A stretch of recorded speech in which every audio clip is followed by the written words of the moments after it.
for its leadership in convening this extraordinary session. I would like to warmly welcome Secretary General Taha amongst our family.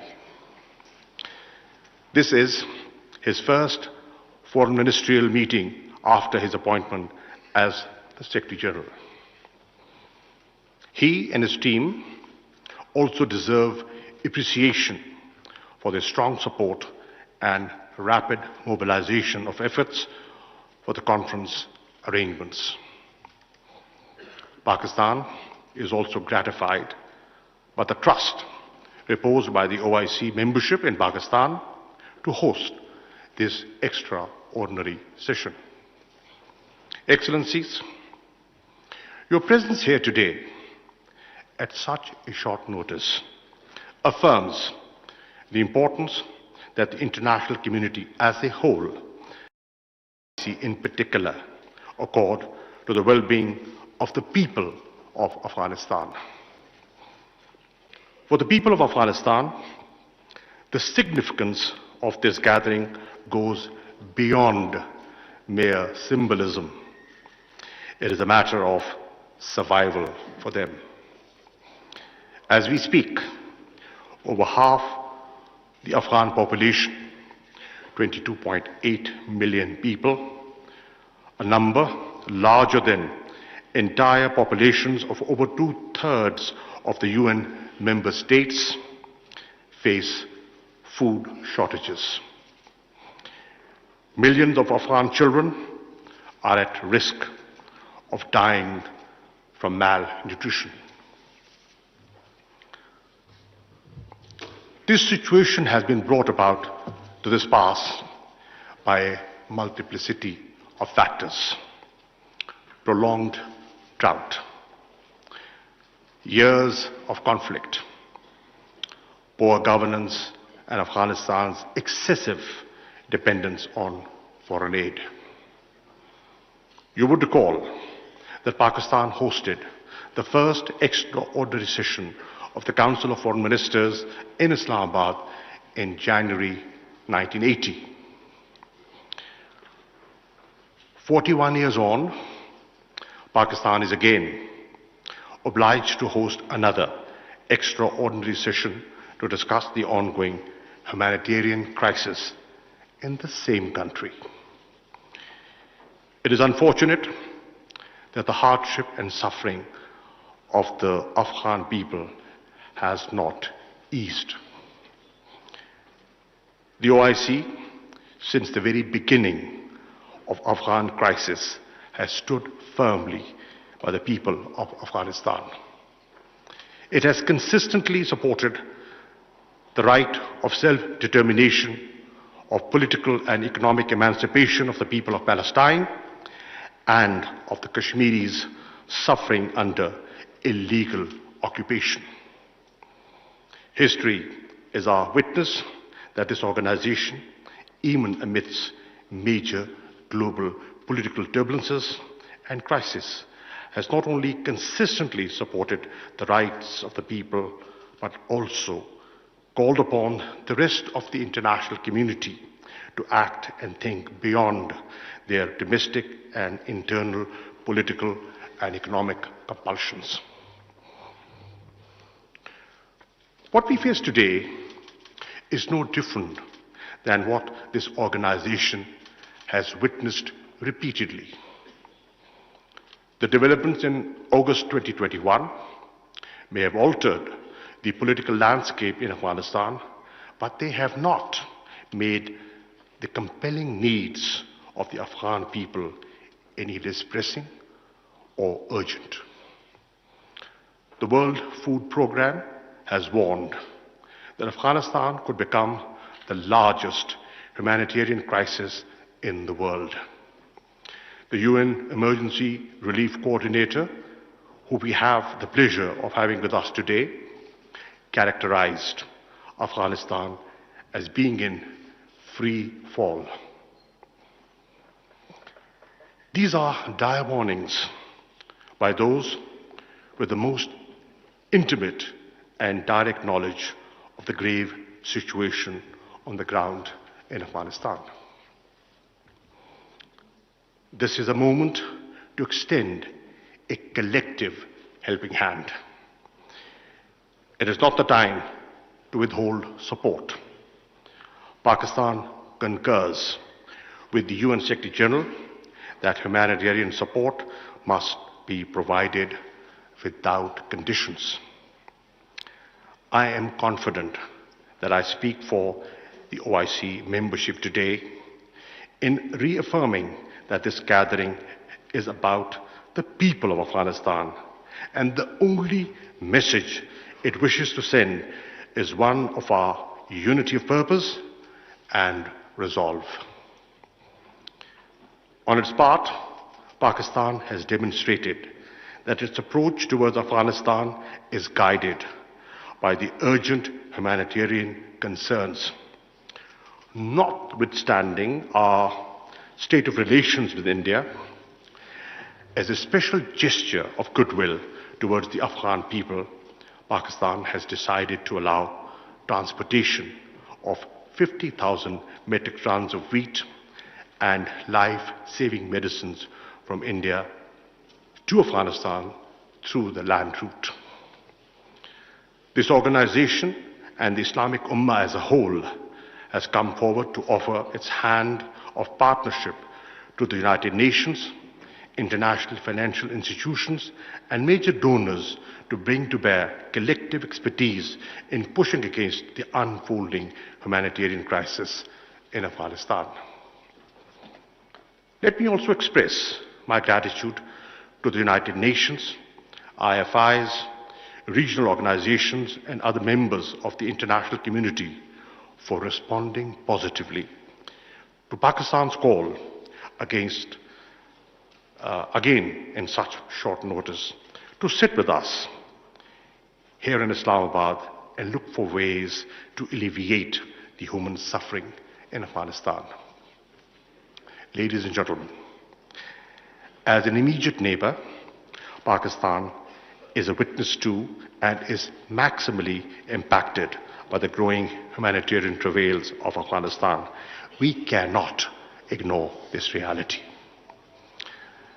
As the situation stands, we cannot rule out the danger of complete economic meltdown in Afghanistan. The Afghan economy is likely to witness a contraction of 30% within a year unless the tide is stemmed. Cash is needed to revive the economy, to pay salaries, restore small businesses, and reboot the banking system. There is no money available to pay for energy, food, medicines, and other essential supplies. The consequences of a major humanitarian crisis and economic collapse in Afghanistan will be horrendous. Massive human suffering, mass exodus of Afghan refugees, radicalization, terrorism, and instability, with grave consequences for regional and international peace and security. We must not allow this to happen. Ladies and gentlemen, for its part, Pakistan is doing all it can to help our Afghan brethren. We have committed $30 million in assistance to Afghanistan, humanitarian assistance of around 1,700 metric tons of relief goods has already been provided. Our efforts are inspired by an abiding vision of solidarity and goodwill for Afghans. No other country stands to gain more from peace in Afghanistan than Pakistan. A peaceful, stable, prosperous Afghanistan will offer a rich peace dividend for Afghanistan, Pakistan, and the entire region. Excellencies, this extraordinary session must usher in visible change and signal to the people of Afghanistan that we are united in helping them stabilize their economy and country. OIC can act as a catalyst and a conduit in this regard. I propose a 6-point framework for the OIC to lead. First, we could create a vehicle within the OIC to channel immediate and sustained humanitarian and financial support to the Afghan people, including from pledges by the OIC member states and other donors. Second, we should agree to increase investment in the people of Afghanistan bilaterally or through the OIC in areas such as education, health, technical and vocational skills to the Afghan youth. Third, a group of experts comprising the OIC, the United Nations and the IFIs be established to consider ways and means to facilitate Afghanistan's access to legitimate banking services and to ease the serious liquidity challenge of the Afghan people. Fourth, we should focus on enhancing food security of the Afghan people.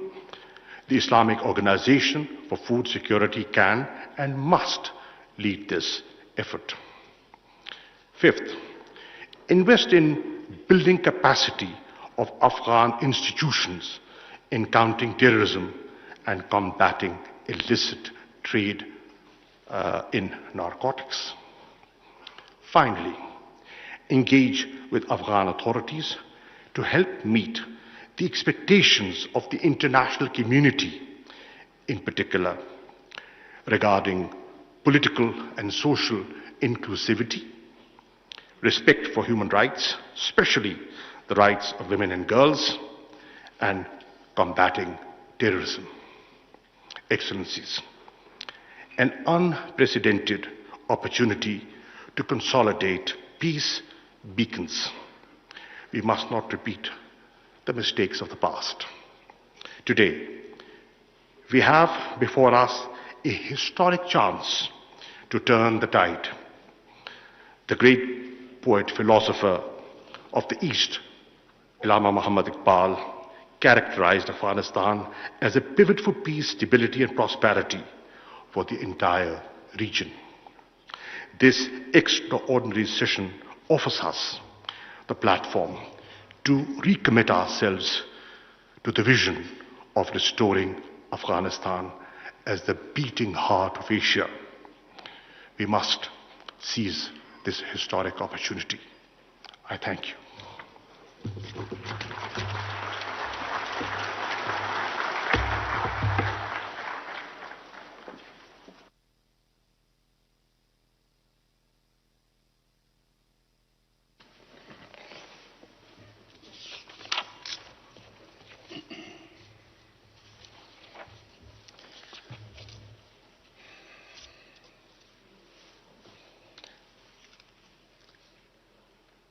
Now, I have the honor to invite His Royal Highness Prince Faisal bin Farhan Al Saud, the Foreign Minister of the Kingdom of Saudi Arabia, the Chair of the Islamic Summit, for his statement.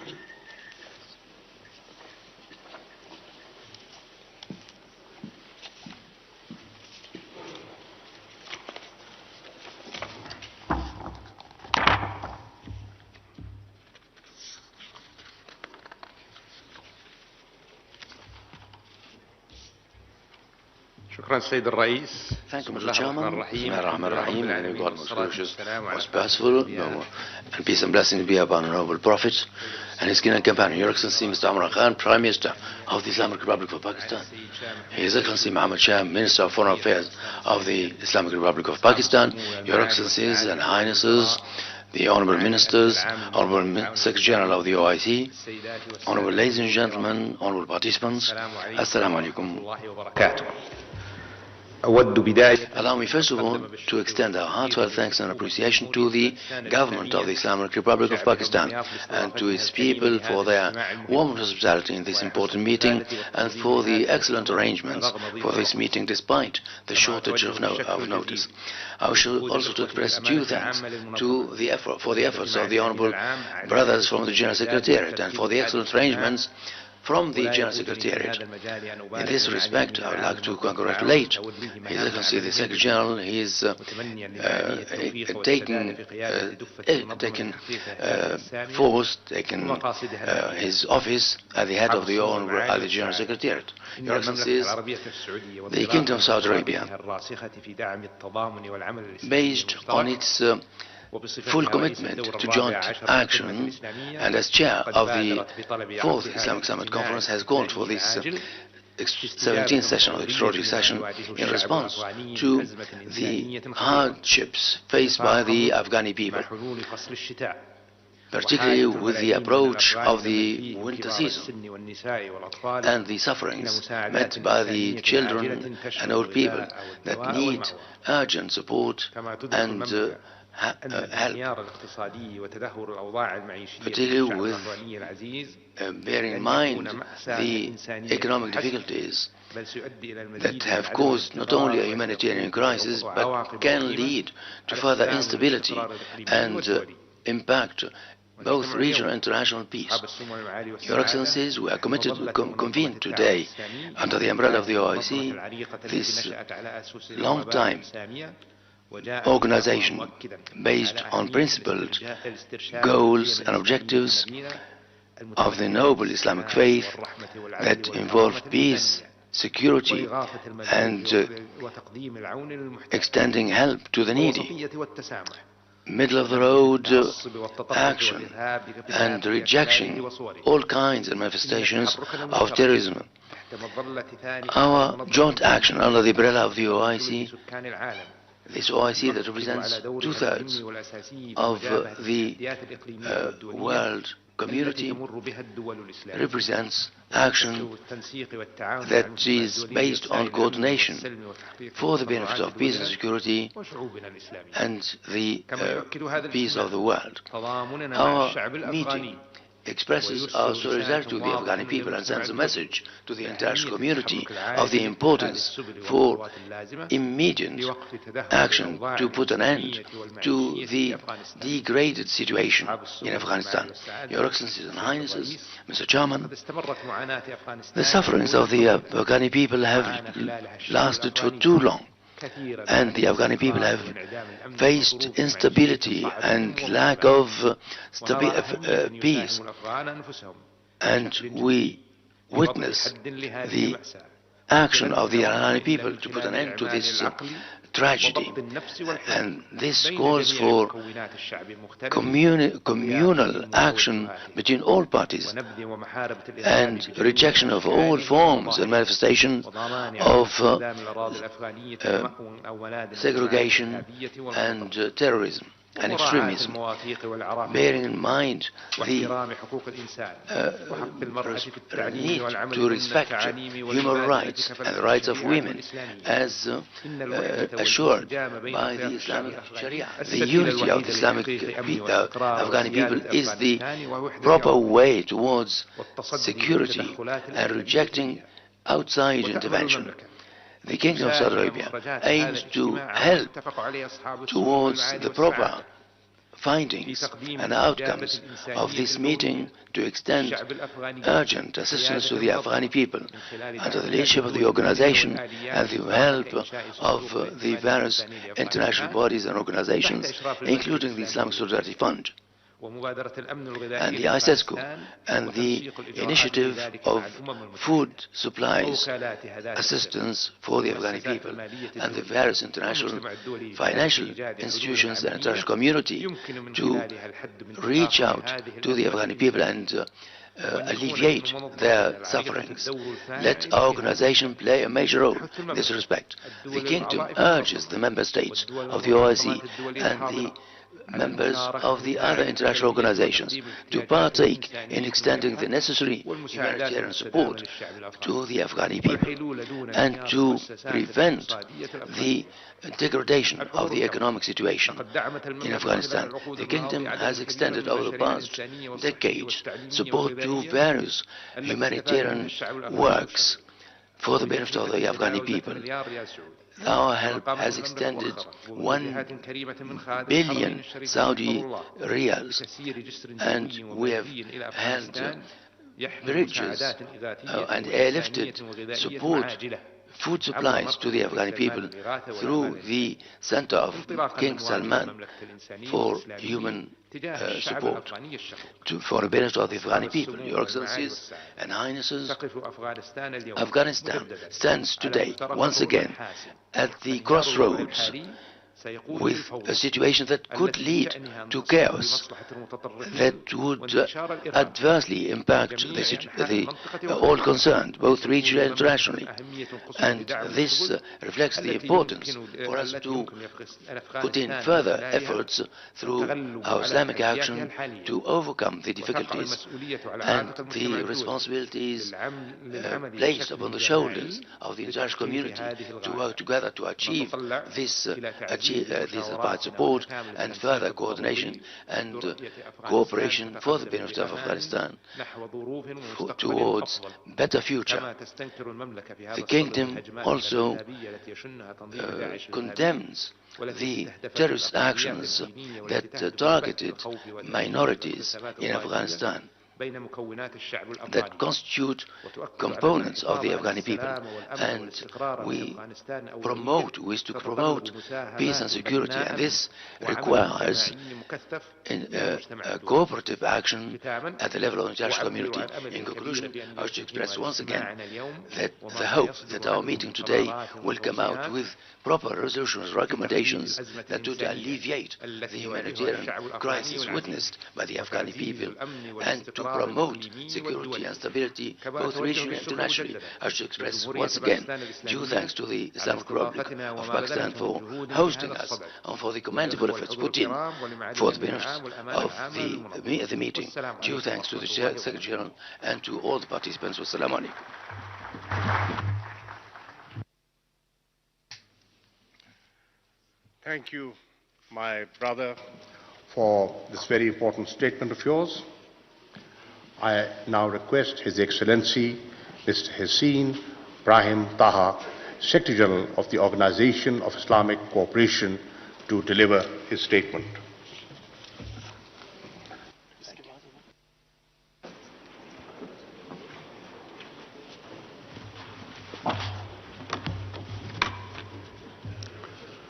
Assalamu alaikum wa rahmatullahi wa barakatuh. Honorable Premier Excellency Prime Minister of the Islamic Republic of Pakistan, Monsieur Mr. Imran Khan, Excellence Monsieur Excellency Mr. Shah Mahmoud Qureshi, Minister of Foreign Affairs of the Islamic Republic of Pakistan, His Highness Prince Faisal bin Farhan bin Abdullah, Minister of Foreign Affairs of the Kingdom of Saudi Arabia, Chair of the 14th Islamic Summit, Excellencies, representatives of the states and international organizations, distinguished audience. Assalamu alaikum wa barakatuh. Tout d'abord, je viens de remercier At the outset, I would like to thank all member states for electing me as the Secretary of the Organization of Islamic Cooperation, and I avail myself of the opportunity to meet Your Excellencies, Your Highness, to assert that I am honored to serve our member states and the Muslim community worldwide. I pray to Allah Almighty to help me undertake this responsibility, and I am sure that Your Excellencies will always support and guide my endeavors through your counsel and support in this regard I express in this regard heartfelt appreciation and gratitude to the Kingdom of Saudi Arabia, the chair of the 14th session of the Islamic Summit, for calling for this so important meeting as part of the Kingdom's firm commitment to supporting Islamic solidarity and joint Islamic action. I also thank the government and people of the Islamic Republic of Pakistan for their most cordial welcome and generous hospitality to my daughter's person and to delegations participating in this meeting for the excellent arrangements to ensure that the aspired results may be achieved. By hosting this important event, Pakistan reaffirms its total commitment to the issues facing our wider Muslim community with a keen dedication to maintaining security and peace in the region.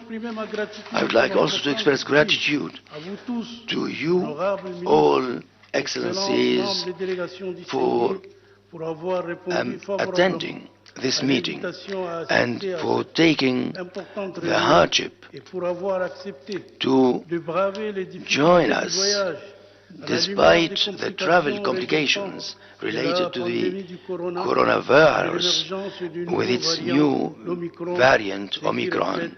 This effort best expresses Islam's universal message of harmony and harmonious relations and solidarity.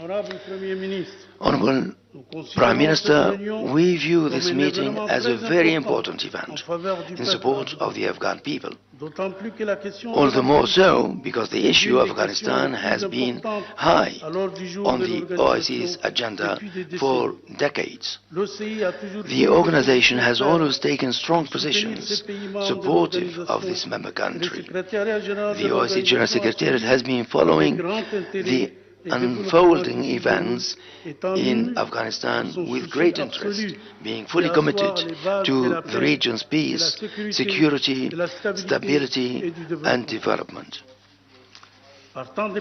Based on its charter principles of promoting peace and security, in which the principle of non-intervention in the Member States' domestic affairs as respect for their strategic national choices, the General Secretariat calls for upholding sovereignty, unity and territorial integrity of Afghanistan. In this regard, the General Secretariat calls for all Afghan parties to work together in the best interest of the Afghan people. The call is also for all parties in Afghanistan to protect people's lives, refrain from violence, and work towards achieving the aspirations and stability of the Afghani people. The General Secretariat reaffirms its full support for reconciliation in Afghanistan, expressing hope that all parties will commit themselves to peaceful dialogue to resolve all differences. It also stresses the need to respect international and humanitarian law and observance of Islamic and universal human rights. Moreover, the OIC General Secretary expresses full readiness to cooperate with regional and international efforts to bring peace for the Afghan people, mobilizing all its potential to contribute positively to peace, security and stability in Afghanistan and establish necessary contacts in this regard. Honorable Prime Minister, the role of the OIC member states in delivering humanitarian assistance is more necessary than ever before because of the growing humanitarian challenges facing the Afghani people that the coronavirus pandemic has exacerbated. In this regard, we call for promoting the role of the OIC mission in Kabul with the necessary financial, human and logistical resources to fully deliver its full responsibility in supporting development in Afghanistan. We also call on the Member States and all OIC institutions to deliver humanitarian assistance through the OIC mission in Kabul, in keeping with the recommendations of the final communique of the open-ended extraordinary meeting of the level of permanent representatives to discuss the situation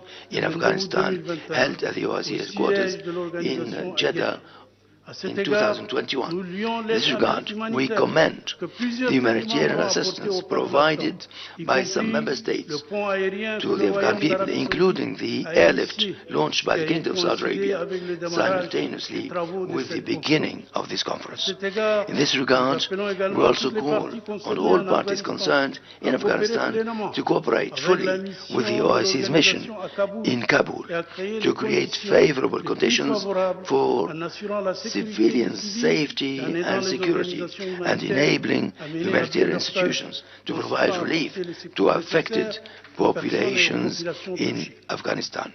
Honorable Prime Minister, Excellencies, the Ministers of Foreign Affairs, the international community is called upon now more than ever to ensure Afghanistan is never again used as a platform or haven for terrorist organizations, and that there is no foothold for terrorist groups in the country. For the international community to achieve this, it is called upon to find sustainable political solutions to the situation of Afghanistan, to help bring the country back into the international mainstream and benefit from the global economic and financial systems.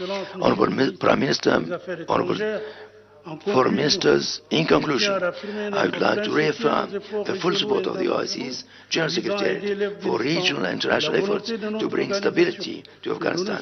The OIC is ready to carry out a follow-up on the implementation of the outcome of this extraordinary meeting and to play its role in supporting humanitarian action in Afghanistan in coordination with the relevant OIC institutions and with relief agencies across the Muslim world, United Nations and other agencies. I wish this meeting full success in its deliberations. Wassalamu alaikum.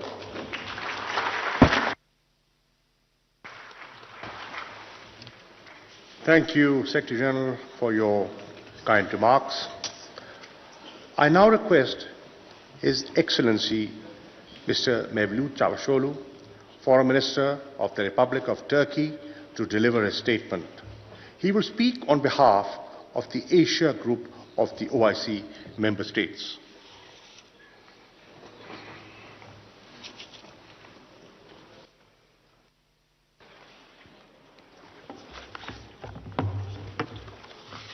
Bismillahirrahmanirrahim. Honorable Prime Minister, Secretary General, colleagues, brothers and sisters, Assalamu alaikum wa rahmatullahi wa barakatuh. Let me also thank our Pakistani and Saudi brothers for organizing this meeting, this very timely meeting. We are pleased to have Secretary General Brother Taha for his first Council of Foreign Ministers. Quran al-Karim tells us that this community of yours is one single ummah. Solidarity with our Afghan brothers and sisters is a moral obligation and a religious duty. Nearly 23 million people, 60% of the population, are facing hunger in Afghanistan. The OIC should play a leading role in mobilizing the international support for Afghanistan. The resolution that we will adopt today should be implemented. First, we should coordinate humanitarian assistance. Let me also thank Pakistan for facilitating the transfer of humanitarian aid. We also support Uzbekistan's effort to make Termes another UN hub for aid, especially to the northern regions. The establishment of a trust fund by the Islamic Development Bank is a step in the right direction. Second, the collapse of the economy must be prevented. Continuing sanctions unfortunately cripple the financial system. pledge will be meaningless unless this money reaches the Afghans. We should work on solutions to unlock financial channels for resolving liquidity and bank transfer problems. Third, humanitarian and economic crisis increase migratory pressure and the burden on neighboring countries. OIC should work with other international organizations like UNHCR and IOM to support displaced persons. Fourth, engagement. Working with Taliban is necessary to achieve stability. As brothers, we continue to advise the acting government to be inclusive, protect the rights of all, and expand access of women and girls to employment and education. We welcome the positive statements and steps to this end. This will increase the legitimacy and strength of the government both inside and outside of the country. Dear sisters and brothers, the worsening crisis has a great impact on the Muslim nations of Asia. We welcome the active engagement of Asian nations, including Pakistan, Iran, Uzbekistan, Turkmenistan, Indonesia, and Malaysia, with the Afghanistan issue. We should do more and play a flagship role as the Islamic community. By organizing a joint visit of OIC foreign ministers to Kabul, we can show solidarity with our Afghan brothers and sisters and give our messages directly and take the lead as Islamic nations. Before concluding, I want to highlight our determination and support to achieve an independent Palestine with Al-Quds al-Sharif as is its capital. Dear brothers and sisters, our Afghan sisters and brothers deserve a better future, and we must take action now. Assalamu alaikum.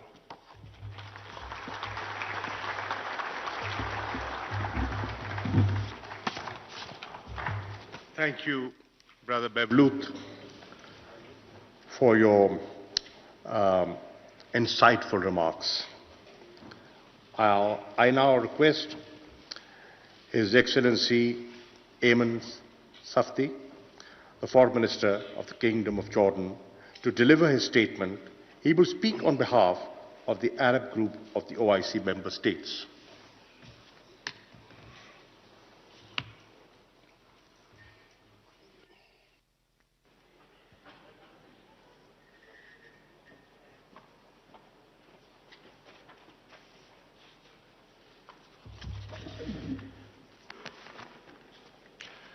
بسم الله الرحمن الرحيم والصلاة والسلام على سيدنا محمد النبي العربي الهاشمي الأمين.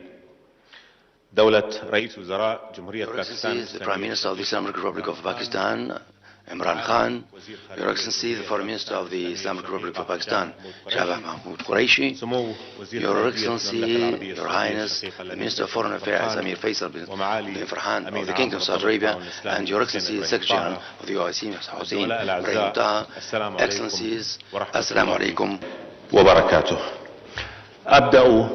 Allow me first to extend my heartfelt thanks to our brothers and sisters from the Islamic Republic of Pakistan for the excellent arrangements for this meeting and for the warm welcome and hospitality extended to us at such a short notice. Due thanks are also extended to our brothers from the Kingdom of Saudi Arabia for the initiative of calling for this meeting of particular importance. Due thanks are also extended to His Excellency the Secretary General of the OIC, Mr. Ibrahim Taha, whom we congratulate on his assumption of his new responsibilities as head of the OIC and for his efforts.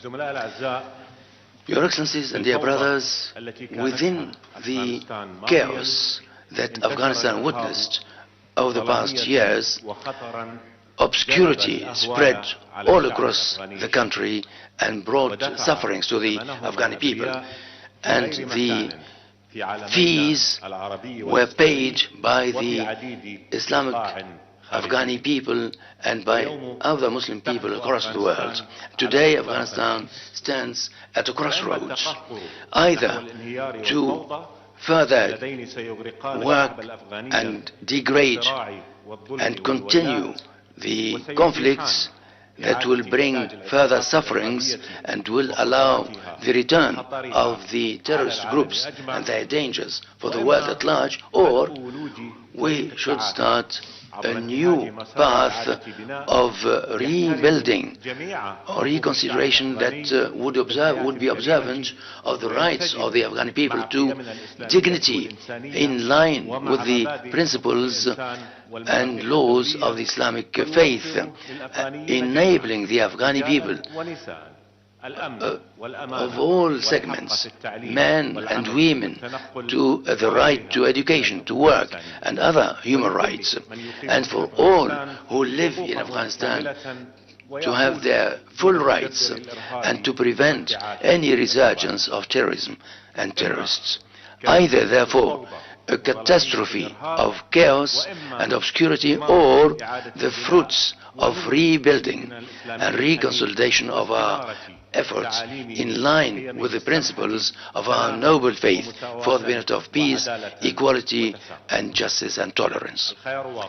The choice is clear, and in our world, both Arab and Muslim, we need to work together to protect the sisterly Afghani people whose half population are witnessing great dangers. We have to take the initiatives and become effective and proactive in protecting our brothers and our planet against extremism and terrorism and crimes and obscurity. Distinguished brothers of mine, we have reached a state where we can only witness the right decision that calls for negotiation and reaching out to each other and to the international community with shared goals towards supporting Afghanistan to become, once again, an effective member of the international community. We, in our Islamic world, will be the most adversely affected of the situation in Afghanistan if you don't act in time, and we have therefore a duty to help the Afghani people. Therefore, and here I'm addressing and I'm talking about the initiative from the proposal from the Jordanian kingdom to set up a committee that would define, in coordination with our partners in the international community, to act for the protection of the Afghan people with the principle of observance of international agreements and principles of our faith and our organization. In between, I would like to pay tribute to the efforts of our organization that have agreed for extending urgent assistance, and the Kingdom has extended everything possible in terms of humanitarian assistance through the Hashemite Kingdom, and Jordan will remain fully in support of the Afghan people and supporting every kind of support to them. My dear colleagues, wish to reiterate and underline the importance for our meeting to adopt and approve the decision and recommendation for the benefit of the Palestinian cause, and there would be no peace and comprehensive stability without resolving the Palestinian issue on basis that would ensure all rights of the Palestinian people, foremost of which their right to an independent state with Al-Quds al-Sharif as its capital on the lines of 1967, on the grounds of the two-state solution for all people to live in peace and security side by side. And once again, on behalf of the Arab group, I'd like to extend due thanks to our brothers from Pakistan for the excellent arrangements for this meeting, and to our brothers in the Kingdom of Saudi Arabia for their commendable initiative. It's our hope that our present meeting will come out with a proper approach that will be effective in support of the Afghani people and Afghanistan in general. Thank you all. Wassalamu alaikum wa barakatuh.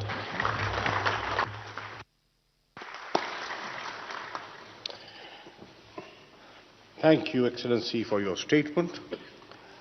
I now request His Excellency Yusuf Mohammed,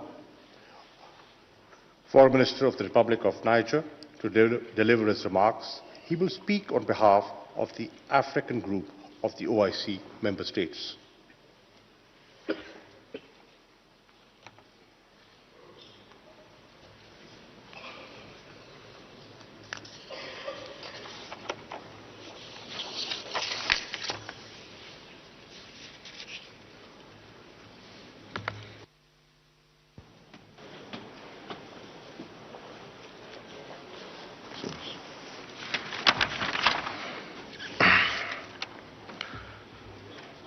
Bismillah ar-Rahman ar-Rahim.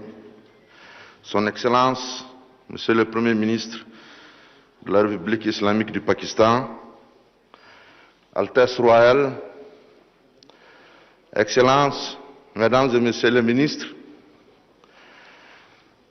Monsieur le Secrétaire général de l'Organisation de la coopération islamique, Mesdames, Messieurs, Assalamu alaikum. Je voudrais tout d'abord remercier au nom du groupe africain les plus hautes autorités de la République sœur du Pakistan. I would like to congratulate and commend the government and people of Pakistan for hosting this extraordinary session despite the adverse effects of COVID-19, and I would like also to thank them for the hospitality accorded to us since we arrived in this beautiful capital city. Allow me, dear Excellencies, to express our heartfelt thanks and appreciation to the custodian of the two holy mosques, King Salman bin Abdulaziz Al Saud, for calling for the convening of this important meeting at this important historical juncture, and for his continuous support for our organization. We commend the good initiative taken by the Kingdom of Saudi Arabia for organizing this important meeting on the situation in Afghanistan. I would like also to thank all goodwill and all member states who are here and who have been working to solve the situation in Afghanistan through deliberations and consultations, bilateral and multilateral. We avail ourselves of this opportunity to express our heartfelt thanks and appreciation to the newly appointed OIC Secretary General. Ladies and gentlemen, our extraordinary session of the CFM addresses the existing situation in Afghanistan, and we have been following with concern the situation unfolding over the recent months. And the situation has led to very many multifaceted crises at various levels: economic, security, and humanitarian. And we have also noted through the reports of some international organizations such as the UN, as well as the World Food Programme, that more than 20 million will face food crisis by the end of this year, and notably about 4 million children and women who cannot have the required resilience to withstand the acute severity of the winter season which is approaching. Therefore, it's time, and we have to take effort and to do everything possible to have a new approach and to chart out a response plan to help our brothers and sisters in Afghanistan. Your Excellencies, ladies and gentlemen, we are moving fast in order to avoid the unprecedented crisis looming in the horizon. Therefore, we need to face the situation and the humanitarian challenges, and we need to take every effort possible in order to put an end to this situation as fast as possible. And we call for all the efforts and all member states to provide the required support to solve all the problems facing the Afghan people without any interference in the domestic affairs of Afghanistan. And it's also important to call upon our brothers in Afghanistan to involve the international community in order to undertake their international commitments, and they also have to respect the rights of all segments of Afghani people according to the Islamic principles and tenets. Your Excellencies, ladies and gentlemen, by the end of this meeting, we hope that we can have a coordination mechanism which can provide the urgent humanitarian assistance required by our brothers and sisters in Afghanistan, and to coordinate with the international community in order to send such assistance to our brothers and sisters in Afghanistan as fast as possible. And we are sure that your various contribution would facilitate the implementation of such mechanism in consultation and in cooperation with the international concerned authorities and entities. And I believe that this meeting will result in commitments and pledges in order to provide assistance to the Afghan people. On the other hand, the African group in the OIC has always been supporting, providing continuous support to the Afghan people. And on the other hand, we are also supporting the rights of the Palestinians, and we shall continue to provide our support and assistance to all the efforts geared to maintain the inalienable rights of Palestine. May the Muslim Ummah live, and may the solidarity among ourselves live. And Assalamu alaikum wa rahmatullahi wa barakatuh.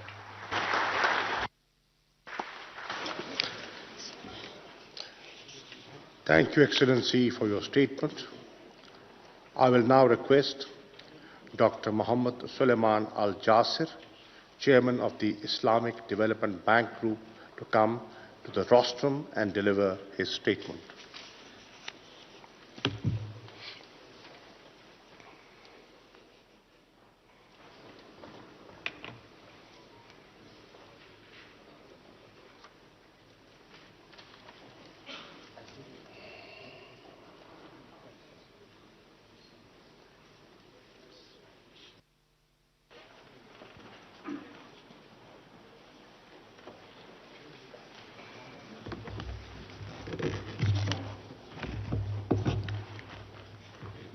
In the name of Allah, the Lord of mercy, the giver of mercy, and peace and blessings be upon his Prophet Muhammad, and his kith and kin, and the followers until the day of resurrection. Your Excellency Imran Khan, Prime Minister of the Islamic Republic of Pakistan, Your Highness Prince Faisal bin Farhan Al Saud, Foreign Minister of the Kingdom of Saudi Arabia, the OIC Summit Chair, Your Excellency Mr. Makhdoom Shah Mahmood Qureshi, Foreign Minister of the Islamic Republic of Pakistan, Your Excellency Mr. Hussein Ibrahim Taha, Secretary General of the Organization of Islamic Cooperation, Excellencies, representatives of the OIC member states, and representatives of the other countries and organizations invited. Assalamu alaikum wa rahmatullahi wa barakatuh. I greatly appreciate the opportunity to be present at this critical and historic meeting. We gather here today to reaffirm our commitment and solidarity to our brothers and sisters in Afghanistan. Given the gravity and complexity of the challenges in Afghanistan today, no single entity or institution can tackle them alone. The international community needs to collectively provide a holistic, practical, sustainable, and comprehensive solution, learning from the lessons of the past and leveraging the strengths of all stakeholders to address these daunting challenges. The immediate priority should be to urgently provide the core necessities, including food, shelter, clean water, child nutrition, healthcare services, education, and cash transfers, while taking appropriate mitigation measures to minimize potential leakages. Nevertheless, Humanitarian response alone is not sufficient. There is a need for medium to long-term engagement to promote self-reliance and development beyond immediate humanitarian relief through reconstruction activities. Immediate humanitarian relief is essential to build foundation for stable economic recovery and development. Distinguished delegates, ladies and gentlemen, around 76% of Afghanistan's population lives in rural areas and is involved in farming and agriculture. Consequently, the development of agriculture will be instrumental in addressing poverty reduction and promoting food security. In this regard, international and regional organizations may help promote food security by introducing climate-resilient crops and enhancing agricultural productivity. It is also significant to economically empower communities, especially youth and women, and low-income families by strengthening their resilience to shocks, improving productivity in vital economic activities, and supporting microfinance and SMEs of Afghani entrepreneurs.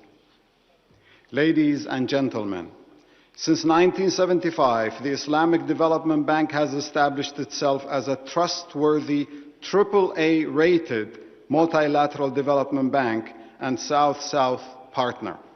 For 46 years, it has built a proven track record of supporting its member countries' inclusive and sustainable socio-economic development. Acting upon the decades-long trust vested by its member countries, the Islamic Development Bank would be honored to accept proposed new mandate to manage the Afghanistan Humanitarian Trust Fund. We will rely on our solid and extensive expertise and experience in efficiently managing various trust funds, such as the Islamic Solidarity Fund for Development, Al-Aqsa Fund, Al-Quds Fund, Lives and Livelihoods Fund, and the Awqaf Properties and Investment Fund, APIF. We also had experience in managing the Aceh program in Indonesia, Cyclone Effect Management in Bangladesh, Endowment Fund for Children Education with UNICEF and King Salman Humanitarian and Relief Center, and Smart Education Initiative with Global Partnership for Education and the Arab Coordinating Group, in addition to working in many fragile and post-conflict contexts. Our work is valued by our trusted development partners such as the World Bank, Asian Development Bank, UN aid agencies, the Melinda and Bill Gates Foundation, the Saudi Fund for Development, Qatar Foundation, Abu Dhabi Fund for Development, and the UK's Foreign and Commonwealth Development Office, to name a few. The IDB, the Islamic Development Bank, may also provide the necessary platform for neighboring and regional countries to play a positive role in capacity development and technical assistance for institutional building by leveraging our unique reverse linkage mechanism for South-South cooperation. That could include also what was suggested by Mr. Qureshi for a group of experts from OIC, United Nations and IFIs to address the issues of financial connectivity of Afghanistan. The Islamic Development Bank may also provide the necessary, leveraging its vast experience with the fragile states and exemplary credentials to manage such funds. The Islamic Development Bank is well positioned to act as the trustee and administrator of the proposed Afghanistan Humanitarian Trust Fund. We look for generous support from all countries, international, regional and bilateral organizations, private sector, philanthropists, to announce their pledges to this fund. I hope today's forum will result in outcomes that will enable us to leverage the intrinsic Afghan entrepreneurial spirit to create local employment opportunities to ensure long-term peace, prosperity and growth in Afghanistan and beyond. I reiterate my thanks and appreciation to the Kingdom of Saudi Arabia and the Organization of Islamic Cooperation for this well-timed initiative. I also extend my special thanks to the Government of Pakistan for its generosity and hospitality. Wassalamu alaikum wa rahmatullahi wa barakatuh.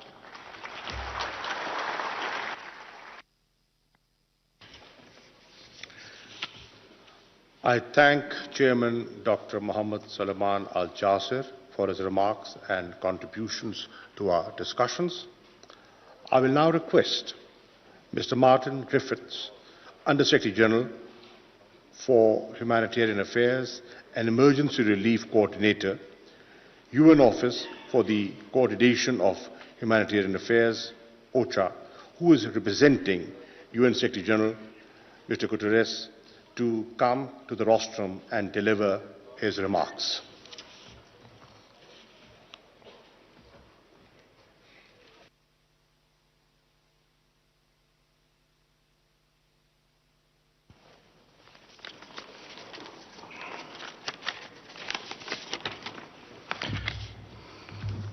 Thank you very much indeed. And Honourable Prime Minister, Excellencies, friends and colleagues, it's my privilege here to represent the Secretary General of the United Nations, who wishes he could also have been here, but the words that I will speak are his.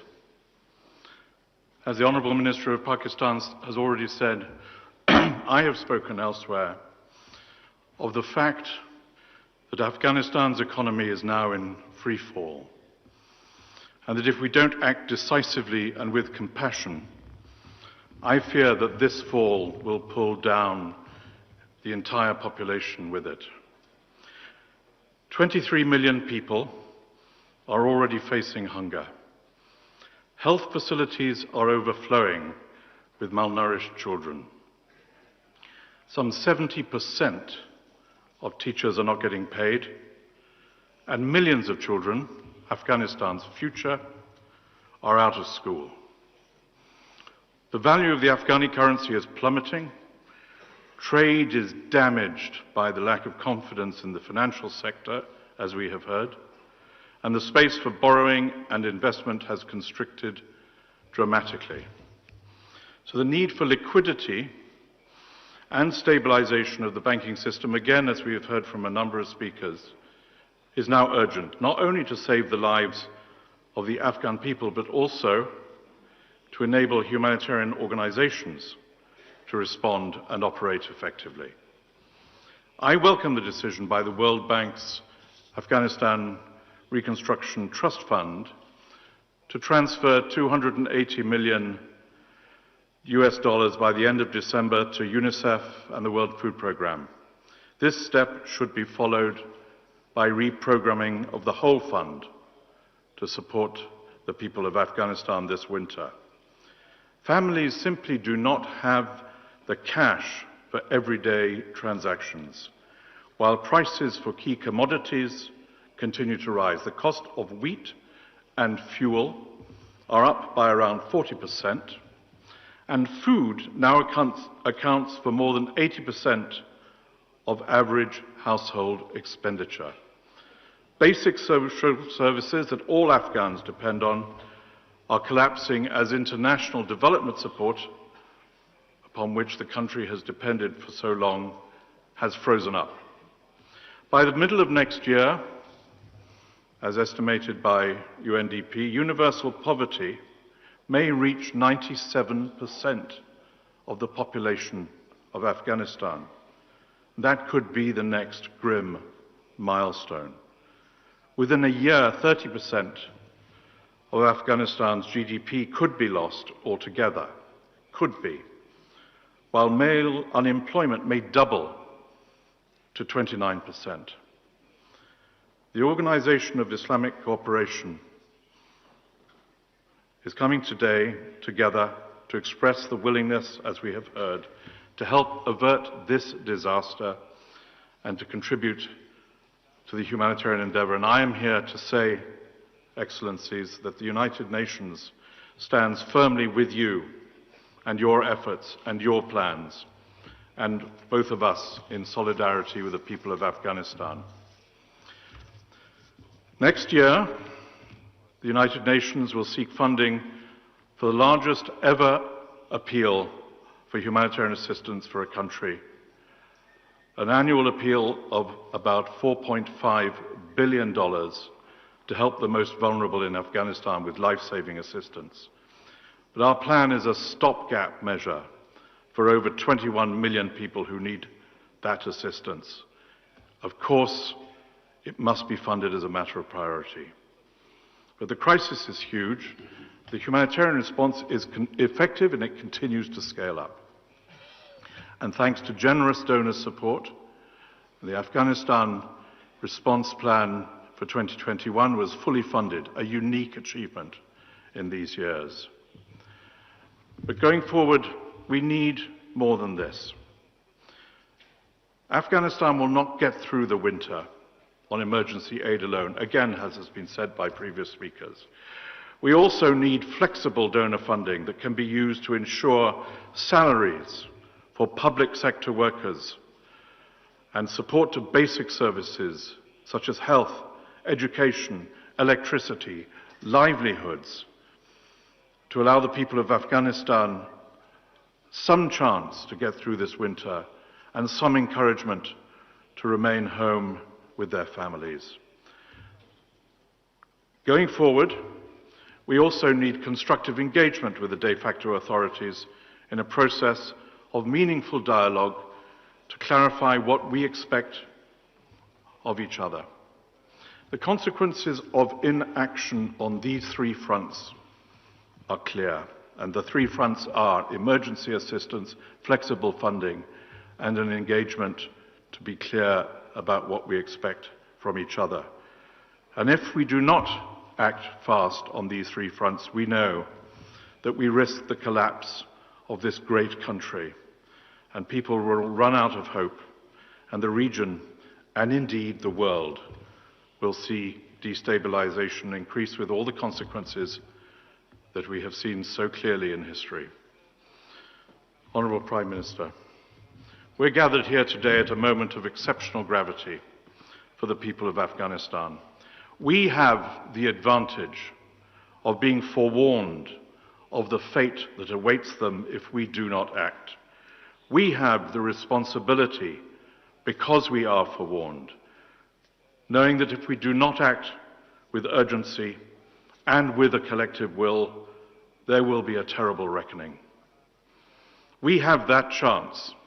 We have that opportunity given to us also by those who convened this important international meeting. We cannot fail to do what is right and what we know is possible. Thank you.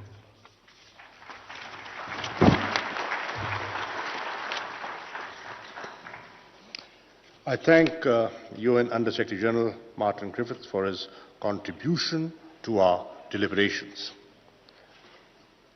I now request His Excellency Imran Khan, Prime Minister of the Islamic Republic of Pakistan, for his keynote address. Bismillah ar-Rahman ar-Rahim. Iyyaka na'budu wa iyyaka nasta'in. Secretary General OIC, respected foreign ministers, ladies and gentlemen.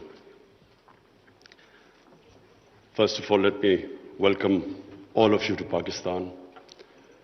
The irony is that 41 years ago, the extraordinary meeting of the OIC was held in Pakistan.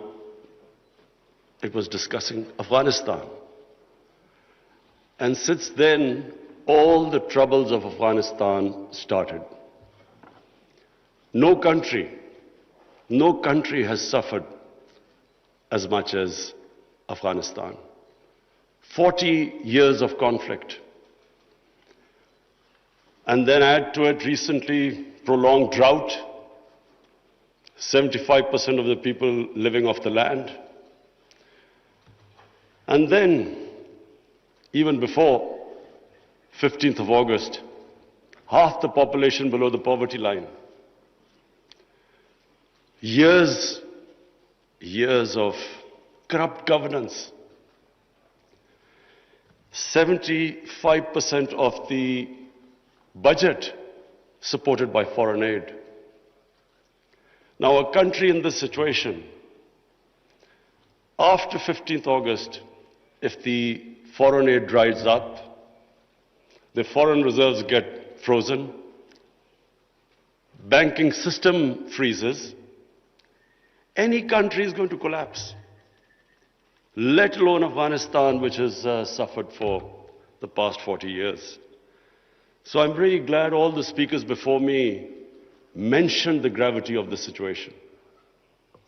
Especially I would like to point out what Michael Griffith, Under Secretary of the United Nations Secretary General, what he had to say, the figures he gave. So the point is that if the world does not act, this will be the biggest man-made crisis which is unfolding in front of us. We, the OIC, it's a big responsibility on us, because not only is it the situation in Afghanistan as it unfolds, but it's a religious duty to help them. And I must say that we have to, and I speak to the United States specifically, they must de-link the Taliban government from the 40 million Afghan citizens. Even if they have they've been in conflict with Taliban for 40 years, 20 years. But this is a question of the people of Afghanistan. 40 million human beings. And that's why it is very important that action is taken immediately. Already we are late. The Afghan winter, everyone knows, is extremely severe. And these preconditions the Taliban have to, unless they have an inclusive government, human rights, women's rights, do not allow terrorism from the soil, unless these preconditions are met, the humanitarian aid will not flow, and their foreign reserves won't be, they won't be allowed to have them, or the banking system won't function, won't be allowed to function. This is very important. That first of all, the one time I met the Taliban foreign minister, he categorically said that they wanted to comply with these three conditions. Now the point is, we must understand that when we talk about human rights, every society is different. Every society's idea of human rights and women's rights are different. I just give you an example of the Pakhtunkhwa province, which borders Afghanistan. Because the culture is similar, because Taliban is basically predominantly a Pashtun movement, and there are more Pashtuns on our side of the border. Now, the city culture is completely different from the rural culture. Culture in Kabul was always different to rural areas. Just like in Peshawar, it is completely different, the culture, to the districts adjoining the Afghanistan border. So I give you an example. We give stipends to the child's parents to put the girls into school. But in our tribal districts, or the district adjoining Afghanistan, if we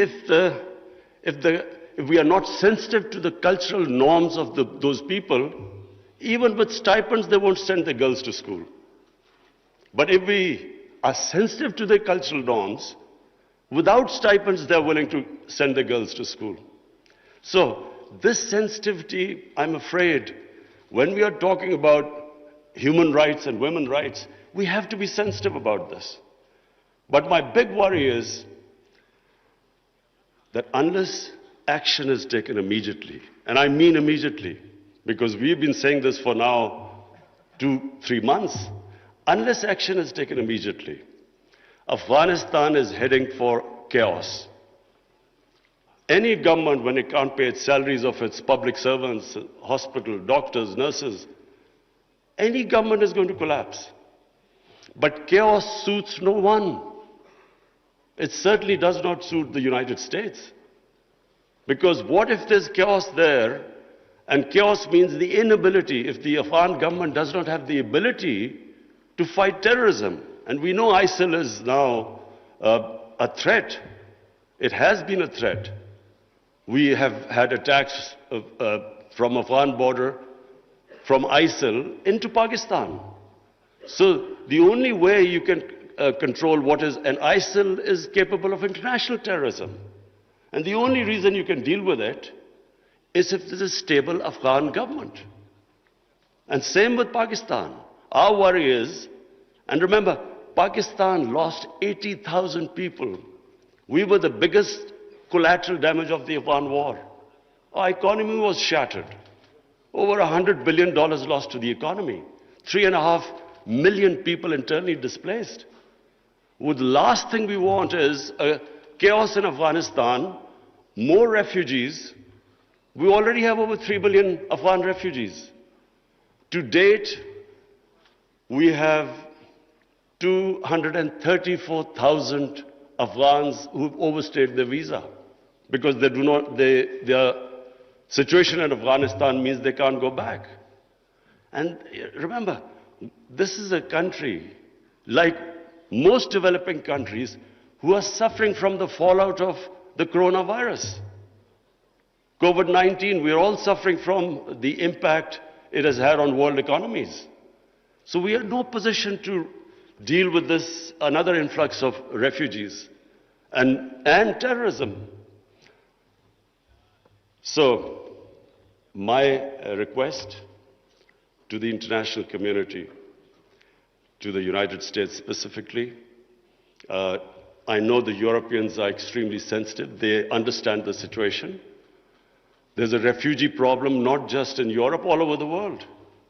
So everyone knows that this chaos will lead not just countries like Pakistan and Iran. Other countries will also eventually have refugee problems. But in much richer countries, you have 2,000-3,000 refugees and there's an issue. The far-right parties raise this issue about refugees. But we poor countries, who are struggling, whose economy is just about getting on their feet, how do we cope with hundreds and thousands of refugees? So it is in no one's interest that there's chaos in Afghanistan. And that's why I was very impressed by the Islamic Development Bank's suggestions of immediate, medium and long-term ways of helping the people of Afghanistan or making the economy sustainable. I would look forward to the foreign ministers that you will come up with a roadmap by the end of this evening. And that roadmap not only should be pushed by the OIC, by the United Nations, by the European Union, and by, of course, the United States. Because, as I repeat, chaos in Afghanistan suits no one.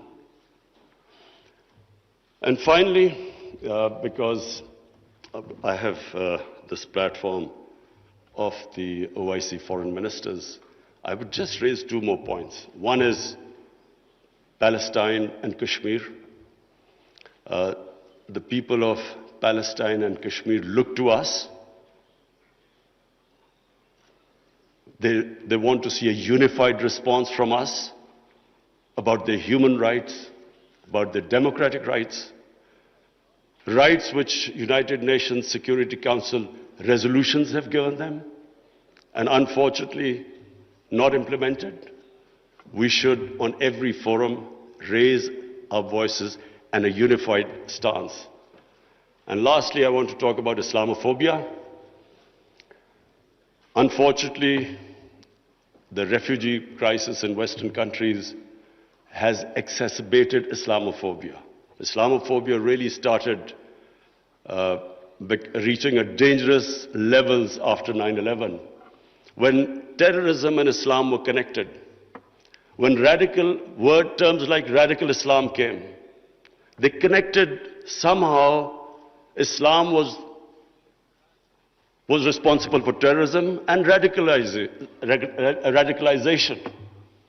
So this connection has made life difficult for people living in Western countries, Muslims living in Western countries.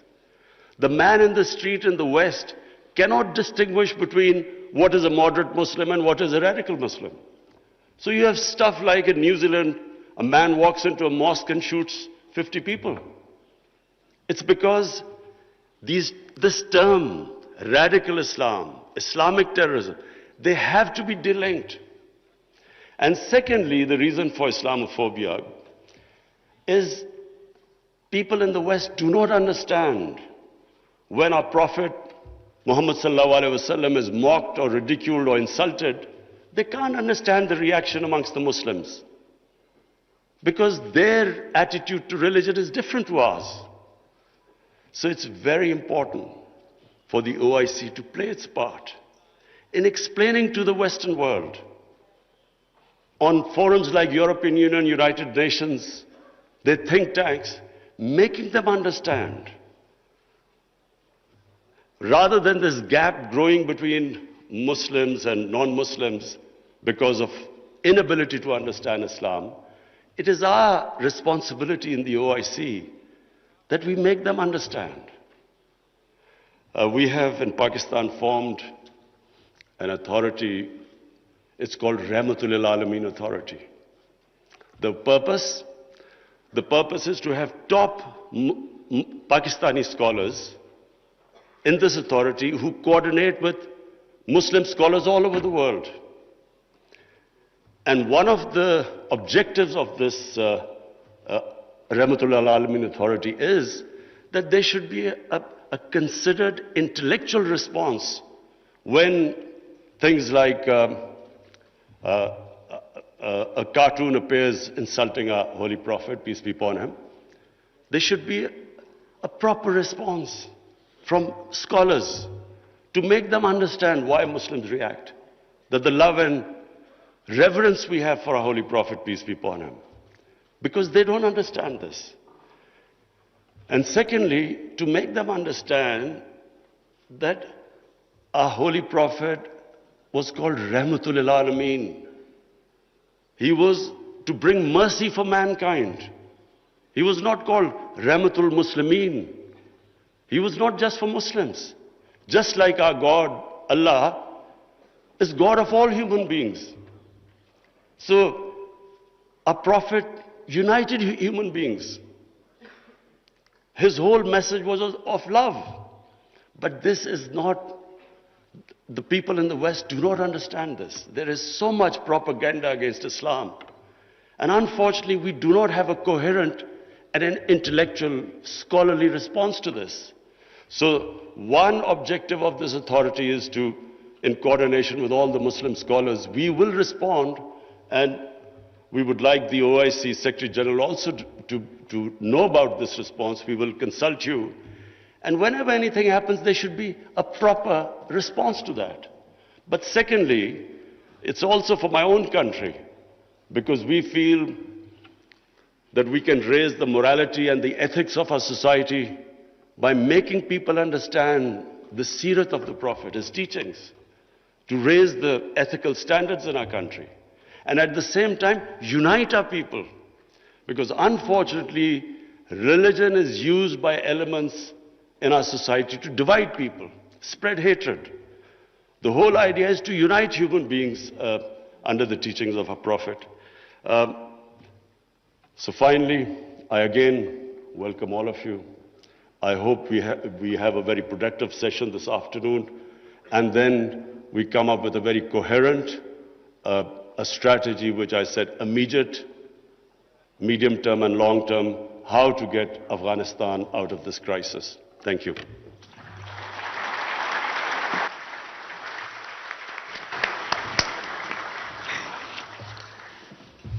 Thank you very much, Prime Minister, for your gracious presence and words of wisdom.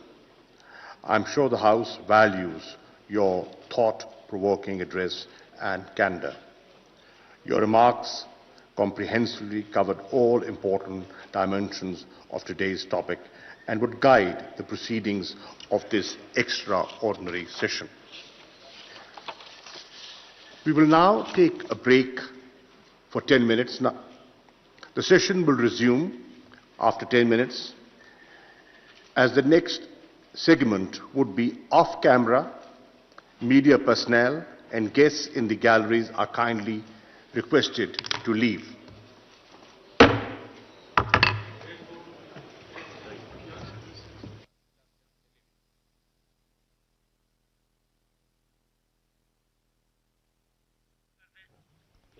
اس وقت آپ live مناظر دیکھ رہے ہیں. یہ Pakistan parliament سے وزیر اعظم پاکستان جناب عمران خان صاحب جو ہیں اپنا کی نوٹ ایڈریس اس افتتاحی جو اجلاس ہے organization of Islamic conference Islamic cooperation OIC کا 74th ایکسیپشنل ایمرجنسی اجلاس ہے یہ افغانستان پر. اور یہ تاریخی اجلاس ہے. یہ جو مناظر آپ نے آج دیکھے ہیں یہ تاریخی مناظر ہیں. 40 سال بعد جو ہے یہ اجلاس افغانستان پر ہو رہا ہے اور دنیا کی اہم ممالک اور خطے کے موجود ہیں اس اجلاس میں. OIC کے تمام ممالک شرکت کر رہے ہیں اور ساتھ ہی UN سیکیورٹی کونسل کے جو 5 مستقل اراکین ہیں ان کے بھی افغانستان کے نمائندے موجود ہیں یہاں پہ. اور افتتاحی اجلاس کے آغاز میں سیکرٹری جنرل OIC جناب ابراہیم طاہا اور سعودی وزیر خارجہ، اردن کے وزیر خارجہ، ترکی کے وزیر خارجہ اور اسلامی ترقیاتی بینک اسلامک ڈیولپمنٹ بینک کے چیئرمین، وزیر خارجہ نائجر کے، نائجر جو ہے وہ رکن ہے کشمیر کانٹیکٹ گروپ بھی جو OIC کا ہے، سعودیہ بھی ہے، ترکی بھی ہے. تو 3 ممالک جو کہ کانٹیکٹ گروپ کشمیر کے بھی جو ممبرز ہیں انہوں نے بھی اس افتتاحی